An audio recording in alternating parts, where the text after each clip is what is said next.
Hello, hello, hello. Welcome back to BNP Report. This is 2025, number one. Welcome to the show. Today we're diving into the Supreme Court's decision that got the right wing extremists clutching their pearls. But first, let me introduce myself. I'm Sabria Ben, and welcome to the BNP Report. Um, We've been out of commission for a minute, but we're about to get back in it. And partly because there's a lot of misinformation out there. Um, and we just need to let the viewers know more about what's really going on, how to organize, what action items that are out there, and what's really going on. Because a lot of the major news is really not giving you the actual information you need to know. And so we're going to try to give you more and more shows that are going to let you give a deep dive into your life so you can get into action with the little time that you do have. So our first episode is called The Supreme and the Unexpected Swing Vote. In a 5-4 ruling, the court handed a significant defeat to criminal Trump and his cronies over USAID funding. We'll unpack that case and explore how Coney Barrett's unexpected swing vote and discuss what it means to MAGA. Divided Supreme Court rejects bid to freeze nearly 2 billion in foreign aid. This happened on March 5th. Now you might say that's a few weeks ago or a week ago or so, but it's still tangible and I'll tell you why. And I'll read a little bit of this AP article. A sharply divided Supreme Court on Wednesday rejected Trump's administration's bid to freeze nearly 2 billion in foreign aid, but it was not clear how quickly money might start flowing. By a 5-4 vote, the court rejected an emergency appeal from the Republican administration, while also telling U.S. District Judge Amir Ali to clarify his earlier order that required the quick release of nearly 2 billion in aid for work that had already been done. It was the second time the new administration had sought and failed to persuade a conservative led court with three appointees by criminal Trump to rein in the federal judge who put the brakes on the executive action taken by that administration. Although the outcome is a short term loss for the administration, the nonprofit groups and businesses that sued are still waiting for the money that they are owed. Organizations in the US and around the world have cut services and laid off thousands of workers as a result.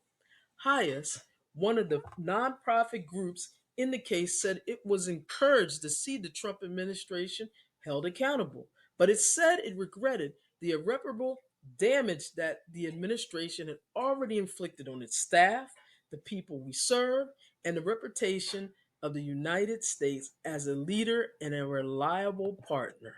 So I'll stop there uh, because it's sad when you have already done the work and you have not gotten paid. Where would you personally do a job and then think that your employer, your contractor, would not pay you? Just think about it. Just think about it. So that's the background that we're talking about in this case. Why this administration thinks that it cannot pay monies that were already marked to pay these people who already did the job. Again, the background on this case, the case is centered on U.S. aid funding designated to pay workers for completed projects.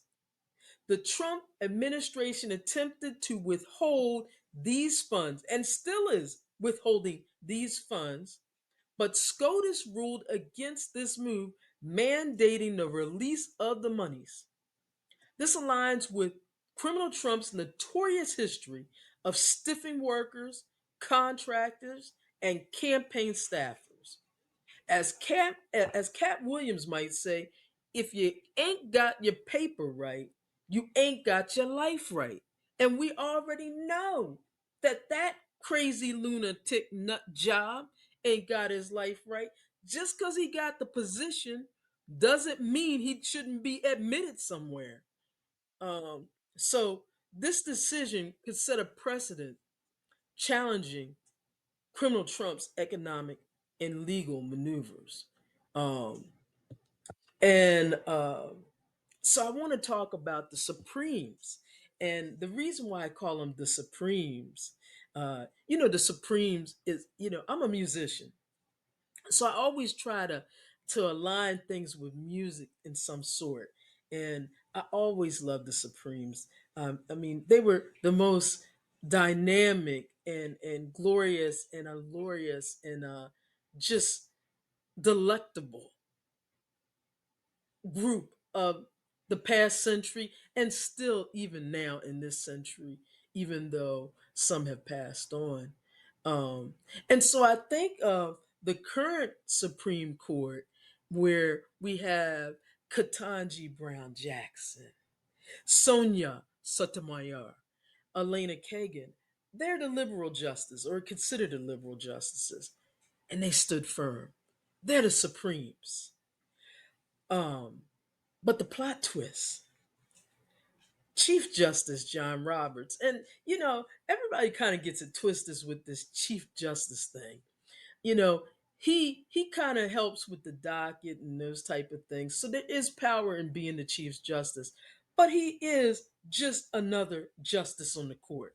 His vote is not above or beyond any of the other justices, just to let you know.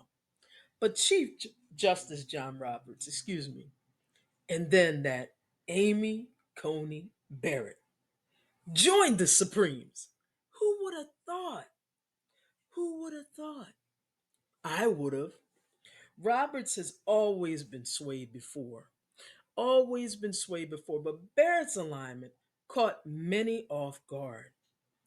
It's like when you expect, I don't know, Eddie Murphy to tell a joke and he then hits you with some profound advice like, genius is often called crazy, but crazy is never called genius. It's like some crazy thing like that. It's like a little double entendre. But this decision shows that justices are not always predictable. But more importantly, what it also shows is that judges don't like to be told what to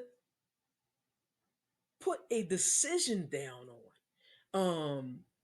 Judges like to be deliberate, and then oftentimes they like to go through and really think about the profound impacts of their decision. Okay. And it's really important we do understand that they will take some time to think about that. And so I just want to let you know some of the right wing how triggered, and when I say triggered, triggered, triggered. Like if they could have just stood on a firing squad, they would have been just shooting each other for real. Um, they saying all kinds of crazy stuff. She is evil, chosen solely because she checked identity politics boxes. Another DEI hire. It always ends badly, says Mike Cernovich. According to The Guardian, he's a prominent right wing influencer, conspiracy theorist. Uh, Man, this guy just does tweets on X. He ain't a prominent nobody. He's just a damn nobody that's writing tweets. Like they kill me giving people titles and shit. Let's just call it what it is. He's a damn tweeter on Twit and X. Well, it ain't even called X. I mean, they call it X. We should call X a failure, cause because Muskrat is losing money on that damn thing too. Um, Fox News host Mark Levin claimed in an online post, again, all this shit is online, that Barrett had deceived people into thinking she was a reliable constitutionalist. And the power had gone to her head, and it happens with frightening regularity in the last half century. Are you really on crack, Mark Levin? So how about you don't get your check for the work you've done on that crackpot radio TV station? Excuse me, TV station. I bet Mark Levin would be right in the court in 5 seconds asking for his money.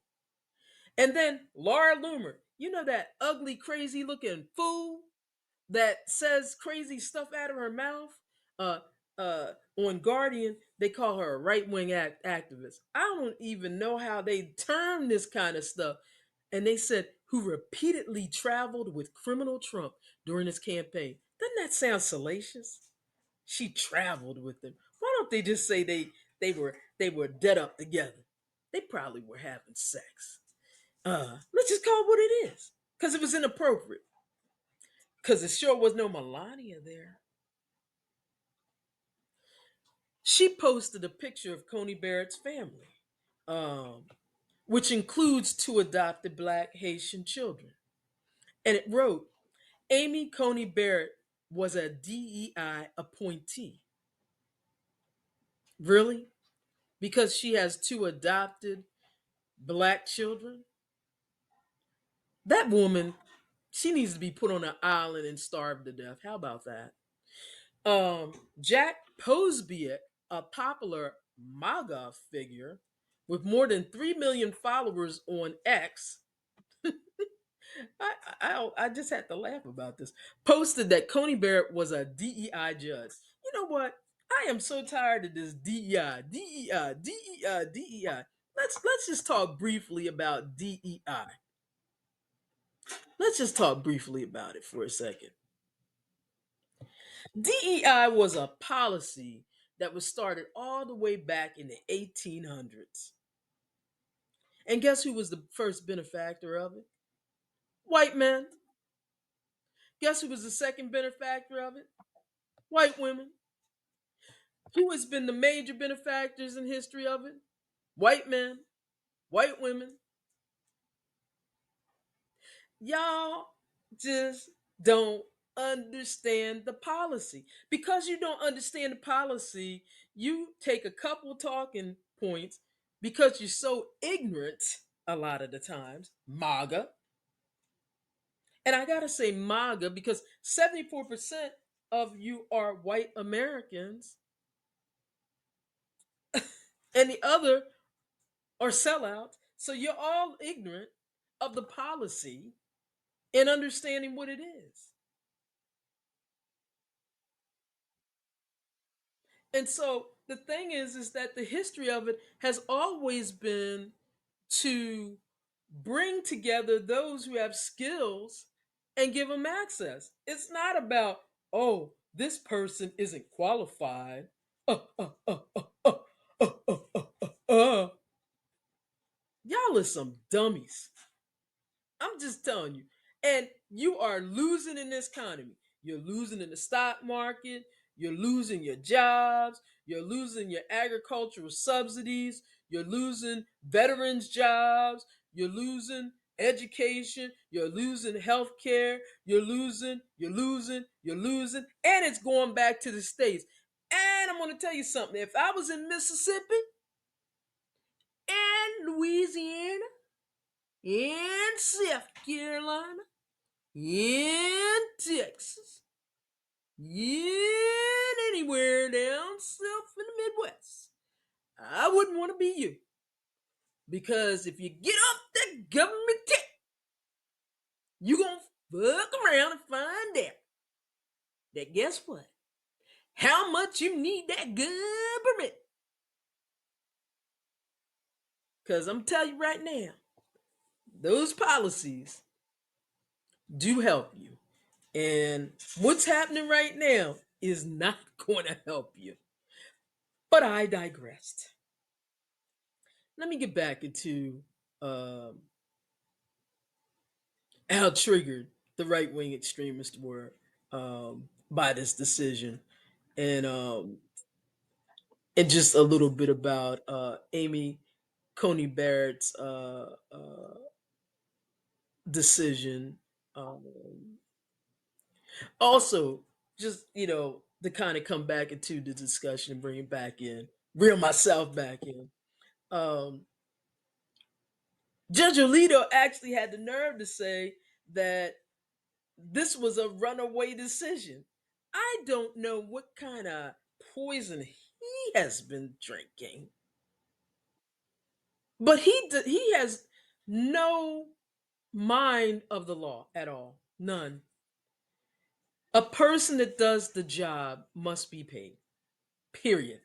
That is basic contract law in America 101.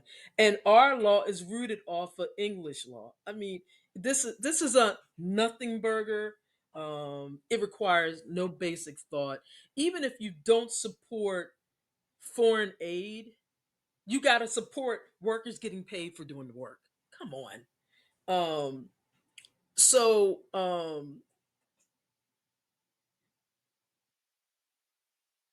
let me just say it this way: Amy Coney Barrett's background uh, leans conservative, um, and but she's just demonstrated some institutional integrity. Now, now don't get to getting like I think that she's to be trusted. She's not to be trusted. Um, Politico revealed her past. Okay, I'm gonna tell y'all a secret. It's not really a secret. It's just a secret that most of y'all never read about. That she was a registered Democrat who voted for Barack Obama and Pete Buttigieg. And um, and the fact that she has two adopted Haitian children should kind of show that she does have a little bit more of lack of stringency. She's not a white nationalist. She's not a white supremacist. She has these conservative leanings.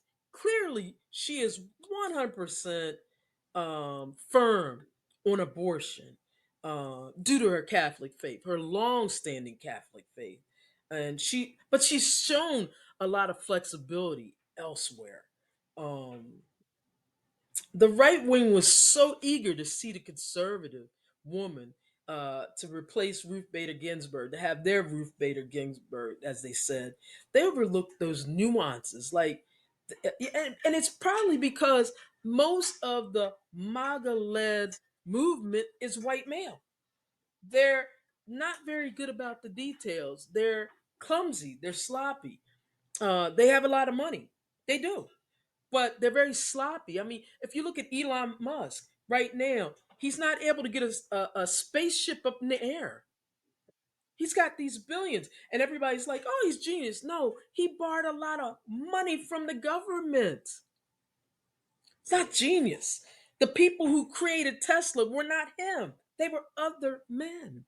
And so he's not genius. He's taken advantage of circumstances and situations and was availed a lot of welfare. And even in losing 50% of his Tesla monies, $132 billion, he's got Trump out there hawking and doing commercials on the White House lawn. I mean, it's just crazy. Uh, so they were so the right wing was so eager to see the conservative woman, they just overlooked those nuances, and so now they're just triggered. They are calling her DEI. So basically, they assumed that she would be a puppet, but she's proving to be her own person. And the thing is that unlike Clarence Thomas, who's a complete sold out minstrel show. I mean, he's the ultimate Sambo for 2 centuries or more. I mean, most judges, even those with questionable ethics, and trust me, Robertson and Coney Barrett are questionable still, mull over the idea of the public good. and the outcome and impact of the decisions. And I just believe that she thought about her two adopted kids and the the country that her two adopted kids that would be in. They're black, but also she has a child with Down syndrome. You know, and that and just not because she's just thinking of kids, she has her own self-preservation to think of. The impact of her decisions could impact her own safety. If you allow so much chaos, oppression, and potential martial law to occur, it's a bridge too far. Uh, Clearly, the abortion issue is she's just staunch Catholic, so um, I would expect to see her part of the Supreme uh, for quite a few more rulings. I just imagine how quick that ruling was. I know that criminal Trump was hot, but he should expect to take more L's. He should be used to it. I mean, after all, he's loser and trash anyway. Um, you know, I mean, and another little interesting tidbit about Amy Coney Barrett. I mean, she's a part of uh, this church where she's a part of in a women's position where they used to be termed handmaiden. I mean, I think that's crazy. They don't call it anymore. They call it women leader, but I just think the whole idea that they were even called that. I mean, so that should tell you where she's at a little bit. Um, but uh, but like I was saying, they're just livid. Uh, Barrett's vote signals she won't be a rubber stamp to their agenda. She's going to be her own person. So now the Republican Party faces an internal reckoning over judicial appointments. But I mean, I think they're going to find the worst, and the worser. Um, uh, and they're going to keep on pushing ahead.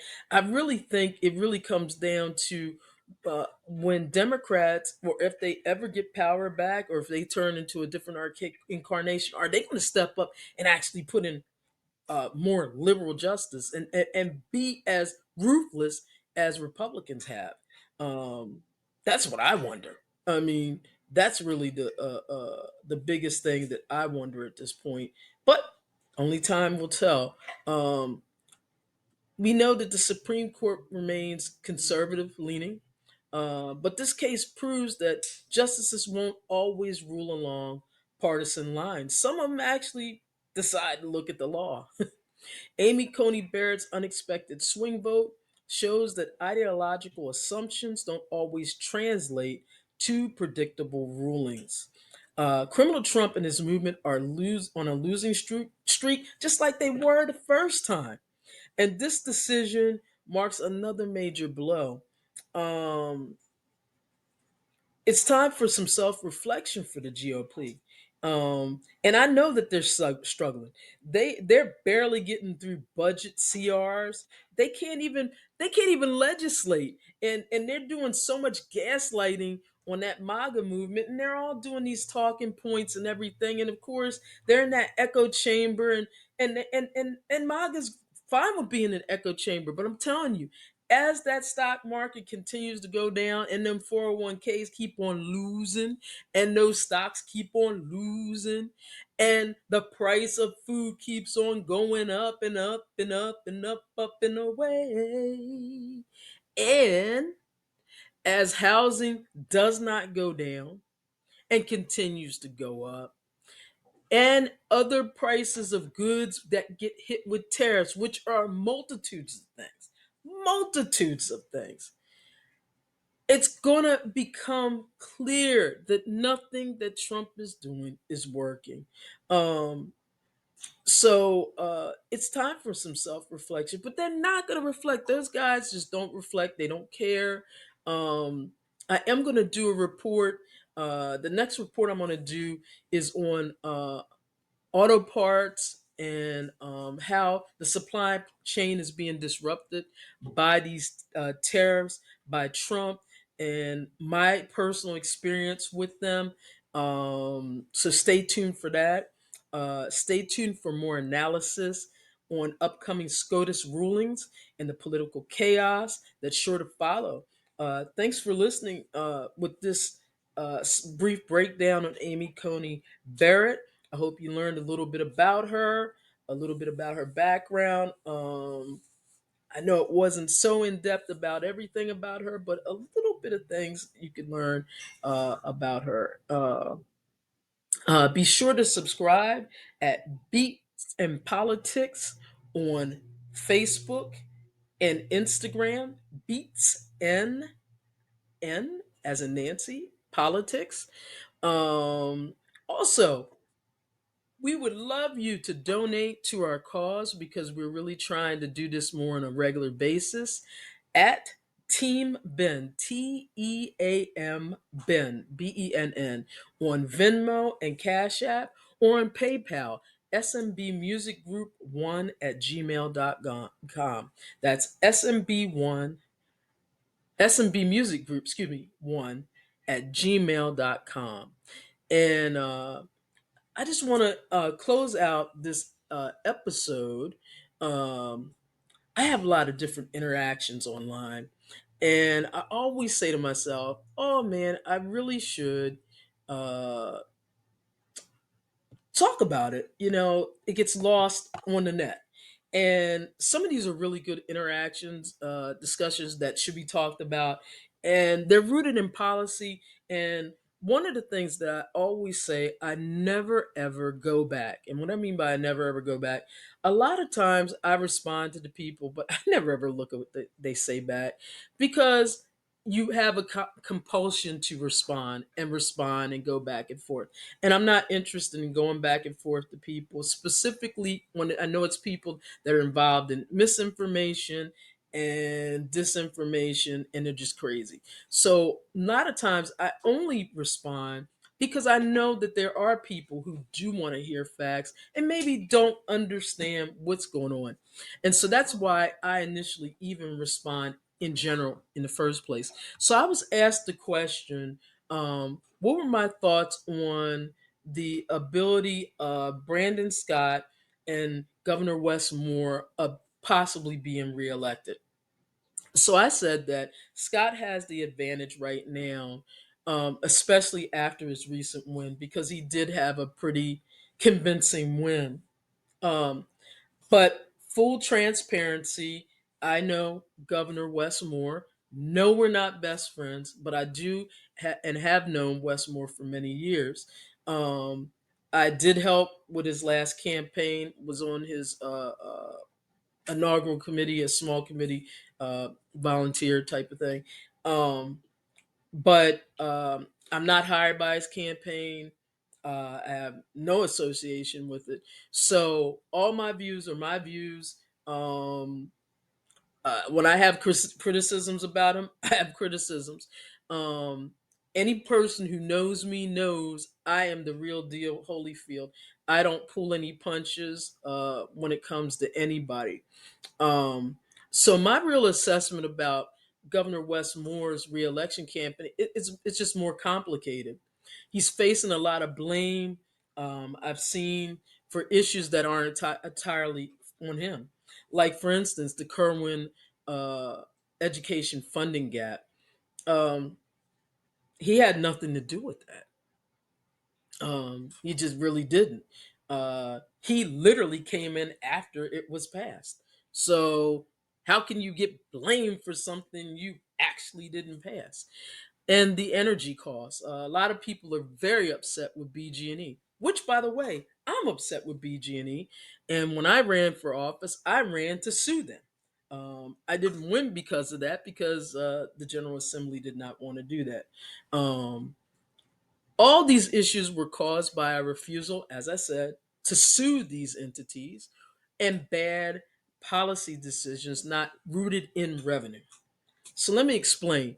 The previous administration and General Assembly either ignored or passed initiatives knowing full well the state was either revenue poor or didn't have the funds to back them up, mostly for political gain. So basically, what I'm saying is that they ran knowing full well it was a good idea. So I'm not saying that Kerwin was not a good idea. It absolutely is a great idea. Absolutely. But when you pass these things, you must be able to fund them or have a way to address or to consider to fund them. Okay? And you can't just pass things willy nilly. And you got to take tough votes. And that's the same thing at the federal level. A lot of times they pass stuff, and that's what this Republican Congress is doing right now. They're passing stuff, knowing this stuff makes no sense, knowing it's going to harm Americans. And it just makes no sense. Sometimes you got to do the hard votes, explain to people, and even if you get voted out, it's just doing the right thing. But people don't want to do the right thing. And this is where we're at. Also, the previous administration did zero to address the revenue issue. All Hogan did was defund the government, which is not good governance. It's just performative and it solves nothing. I'll go on to one more step. It's not just Hogan. I don't want to make it sound like it's a partisan thing. I don't remember in my lifetime, and perhaps there was somebody, one governor that addressed the fact that Maryland needed to address the revenue issue. All I remember is them constantly stealing from the transportation fund. Until recently, there was a bill passed to have a lockbox on the transportation fund, but I am almost positive they got a way to get into it still. They got rid of the toll workers and did all kinds of stuff. But they got but another thing that Hogan did that was dastardly, he outsourced the easy pass outside of the state. Now you can't even have dispute the charges. Multiple people, including myself and in my household, were double charged for easy pass charges during COVID, and many people were getting bills for $20,000 and $30,000, couldn't have disputed. So now you go to DMV and they give you a settlement, but I mean, you take it because it's better than going to court and fighting it. But they're ripping the most of Marylanders off with those easy passes, most likely. Put it this way, let's just, and again, this is me just saying potential. Let's say they add an extra $3 on everybody's thing if you don't keep up with it. That's extra revenue people ain't seeing. So the easy pass thing is just out of control. That's not a way to get revenue into Maryland. It's just not. Those taxable lanes, widening the freeways. That's not a way to gain revenue because they add a couple lanes. There's still not enough lanes because there's still too much traffic. They do better to build a real regional transit authority so we could get some real events in Baltimore. But hey, don't listen to me. I only know good policy. Um, because right now Maryland doesn't produce much besides federal jobs, which is taxes, and relies heavily on the Bay and tourism. But people don't often forget how limited our revenue sources are that allow us to do things in Maryland. There's a lot of unrealistic expectations from Marylanders here. The public about what the state can deliver given its financial constraints. They want public safety. They want the streets to be nice. They want this and that. They want the fire departments. They want health. They want this and whatever. But they don't have the understanding that there's a lot of financial constraints around that. While these issues can be addressed, which with what I just said with the regional transit authority, there seems to be little political will to do so. Um, Ultimately, there's a clear need to raise corporate taxes, which was another thing I ran on. Now they're entertaining it, of course. The machine's entertaining it now. But they didn't want me to be in there with that. But politicians are hesitant because pushback from business interests. However, criminal Trump's policies at the federal level now and their economic fallout are pushing us towards hard decisions. Either we raise corporate taxes or we raise individual taxes. But without increasing revenue, the question remains, where will the money come from? Clearly, I support raising corporations because they're not paying anything. They're not paying their fair share, especially since many currently pay, like I said, little to nothing. It's a hard question, but Maryland's limited resources, there aren't many options to sustain the state's budget, and it's addressing its growing demands. We have a growing population, uh, which means there's needs. We are no longer in 1770 where there's 10,000 people. People, be realistic, particularly now due to criminal Trump's policies forcing states to do more. Even if some measures are temporary, states are now being forced to take on greater financial responsibilities across sectors like healthcare, education, labor, taxation, small business loans, and capital grants, and etc., and so on and so forth. It's not a problem to take on those responsibilities, but guess what? You're going to have to find that revenue somewhere. So, to answer the question, I believe that Scott wins, and Moore, despite some challenges, will most likely win again. Despite the challenges he faces, I don't see any viable challenger who can realistically unseat him on the Republican or Democrat side.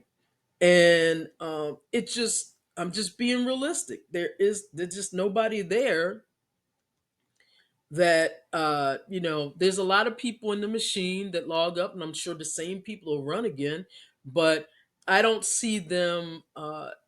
Moore is relatively still liked by the Democratic base, and the Democratic base is who's going to elect him, and that's it. And that's it. um so there were this last tidbit is from a magot. He wouldn't consider himself to be a magot. He would consider himself to be an independent libertarian, which is a magot. So he went into a whole alliteration about, what did he say? What did he say? What did he say? Let's read what he said. Maryland is a shit show because people like O'Malley and Johnny L. I don't like O'Malley either, but whatever. Are destroying the surrounding counties of B. Moore City by subsidizing everything through government like Section 8. That's a lot to unpack.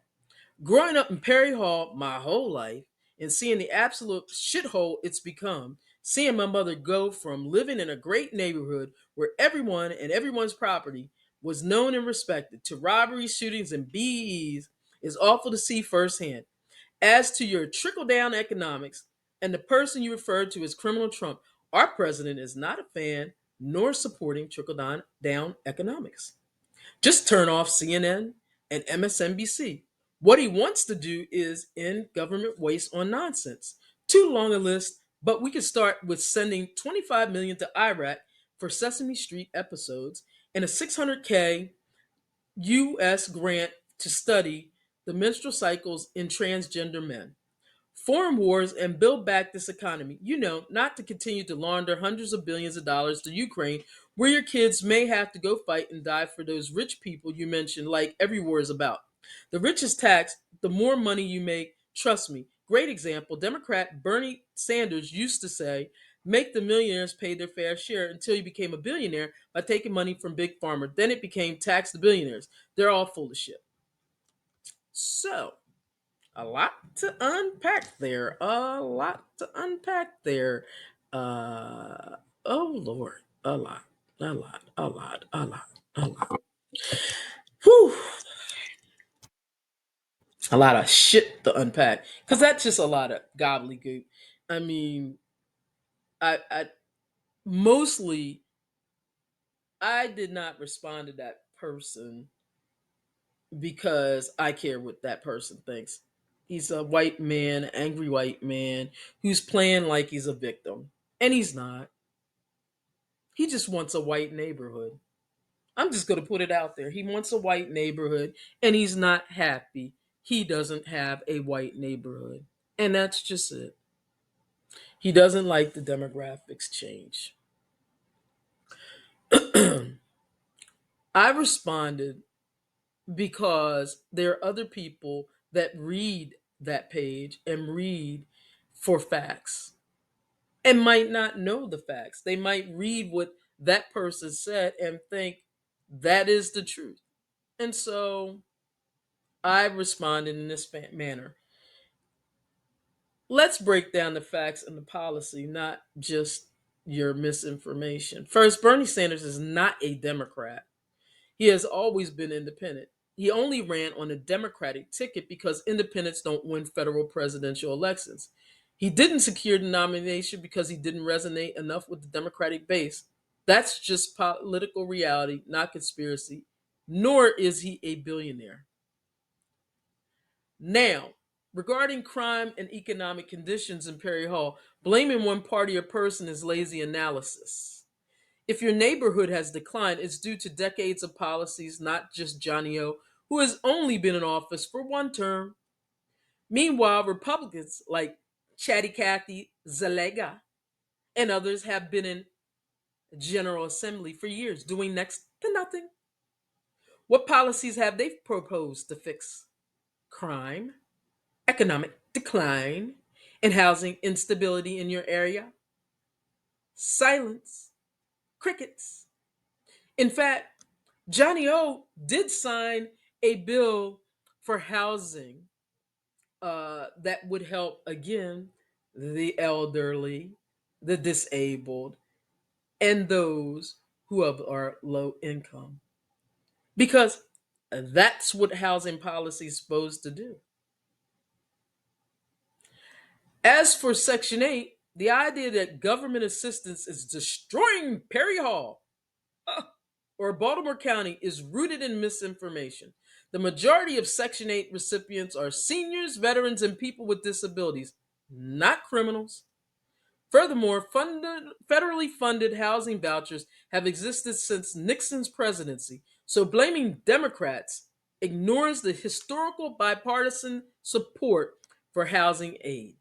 Baltimore County has been shifting demographically for years due to economic factors, suburban sprawl, and private developmental decisions, not just governmental subsidies. In other words, writer, your area isn't going to be all white. And I've been to Perry Hall quite a bit lately. It's not falling apart. It just has more people. When you have more people, there's going to be crime. Like, if you have 10 people in an area, most likely there won't be crime. And everybody knows your name. When it goes from 10 people to 5,000 people, there perhaps will be more crime. Basic common sense, human nature. And I bet you if you look at the crime statistic, most of the criminals look like you. Huh. How about that? Your claim that criminal Trump isn't a trickle down economics guide is simply incorrect. His 2017 Tax Cuts and Jobs Act slashed corporate taxes rates from 35% to 21%, disproportionately benefiting the wealthy corporations while adding almost 2 trillion in national debt. Those tax cuts delivered minimum wage growth, minimal wage growth, for regular workers. Meanwhile, and well, let me just stop there real quick.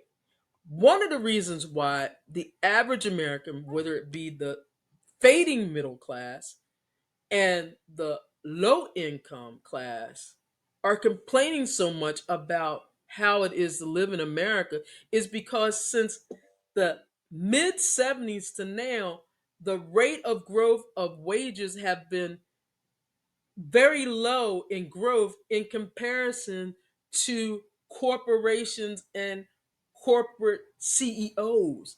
That's the reason why. But I digress.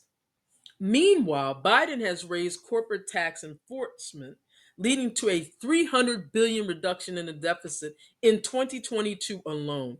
If you're concerned about government waste, start looking at Trump's economic legacy and current and soon to be passed when he gets out of there. And I have a feeling he's going to get out there sooner than later.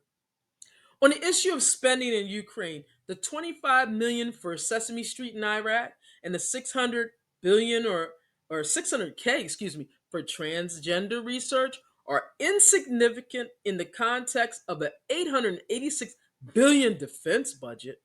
If you truly are upset about foreign aid, you should note that Trump's administration negotiated the first military aid packages to Ukraine in 2019. And his administration sent hundreds of millions in military aid before Biden even took office. Supporting Ukraine is about countering Russian aggression, unless you prefer an unchecked Russia expanding its influence. Finally, let's talk about taxation. You claim the rich are taxed, yet the top 1% hold more wealth than the bottom 90% combined, while corporations like Tesla, Amazon, etc., have paid zero federal income tax in multiple years. And many of them live off of tax free loans, have tax shelters, have corporate lobbies that lobby for them to pay even less, if not any tax. I mean, how much money is too much money? Like, who in a lifetime you can't spend $1 billion, even if you spend, I mean, you could spend it on all things and really never spend $1 billion. Let's just be real. That's just gloat, greed, gluttony, sickness. Biden's Inflation Reduction Act established a 15% corporate minimum tax, ensuring that billion-dollar companies finally contributed their fair share. The biggest government handouts have gone to the wealthy and corporations, not working people. I'd suggest, and so because he told me to turn off CNN and MSNBC, I told him to turn off Fox or whatever right wing misinformation channel he watched. I don't watch it. I don't sit around watching CNN. Every now and again, I might turn it on, but I really just don't watch it. So he can miss me with that bullshit.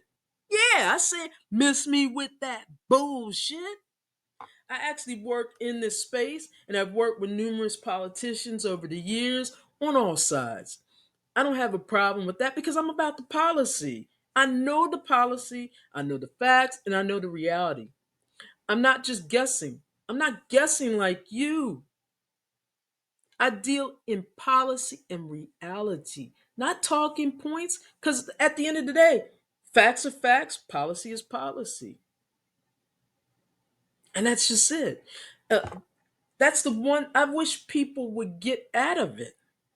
Finally, criminal Trump is tanking the economy again with yet another proposed tax cut that will add trillions to the deficit for the wealthy.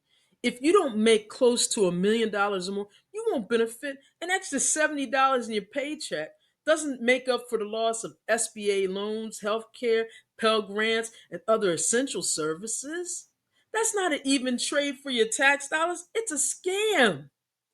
It's a cheap car salesman scam designed to keep working people struggling while the ultra rich keep raking in profits like the damn Hunger Games. The fucking Hunger Games. What the fuck is wrong with some of y'all? Like, it's almost like y'all don't have a brain in your head, maggots, magpies. What's going on with y'all? What's really going on? There's got to be something going on. And I understand being frustrated. I understand feeling helpless, but you can't say tear it all down and think that you're going to harm other people and it not harm you. That's not how policy works. It harms everybody. But some of us, some of us are going to do just fine. See, that's where you miscalculated. The fact that white Americans who benefited from chattel slavery are still broke and still struggling, don't put that on the backs of black bodies. Put that on the backs of those who look like you and yourself. Because you've had centuries, centuries, centuries of privilege, advantage. And if you can't make it work and make it do what it do, then who can? You should be smart enough to understand when you're being gamed by those that look like you. And if you're not, then you are hopped up on a cocktail of hate. And that just needs some professional attention. And if you don't want to get professional attention, that's on you. But all you're doing is hurting yourself. One thing for sure, as they say, you ain't gonna stop the party. The party's gonna move forward. Progress is the party. It will always move forward. Yeah, it may be delayed. Sure, that election in November was very defeating and deflating for many. But y'all haven't stopped anything, MAGA. Not a thing. Y'all are screaming, crying, running, pissed, doing all kinds of stuff at town halls. Republicans, Republicans have stopped even having town halls with y'all because they don't like the optics of how it looks. So now y'all going to Democratic town halls to get out your frustrations to the people that didn't even implement these policies. But they're going to go through. And 47% of y'all voted for this. Not even 50, 47. And criminal Trump, you do not have a mandate. And you shall soon find out that you do not have a mandate, criminal Trump. You do not have a mandate. You soon shall find out you do not have a mandate. And when the people will speak, you will find out soon you are not anything like Putin, Little Kim, Jong Il, or any of those other people. And Muskrat, you look sad and sorry. You need to stop using your baby as a prop. You look like a little ventriloquist. You need to stop doing that. You probably need to get back to your businesses and actually start running them, or turn them over to someone else. Um, but I'd like to thank y'all for tuning in to the BNP report. This is the first one. We will be back on Monday for another report.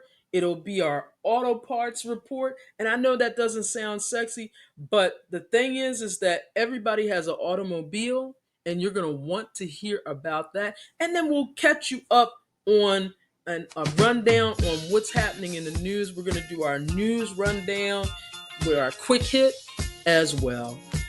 Thank you for listening in. Much appreciated. Again, follow us on Beats and Politics at Beats and Politics on Facebook, Instagram. I mean, I still have an X, but I don't even really go on there. I am going to start a Blue Sky and a fan base. I just haven't done it. And then donate. Venmo, Cash App, Team Ben, TEAMBENN. Your donations will allow us to get cameras so we can put on better productions. Also to get some staff to do some branding and some marketing, so we can actually get this up and going and make it not just a one or two offer person in this situation. And on PayPal, you can donate at smbmusicgroup1 at gmail.com. smbmusicgroup1 at gmail.com. I do need to change that in the near future, but I only have one PayPal right now. And until I update that, that's where you need to send it. So, again, thank you for listening and bless y'all. Peace.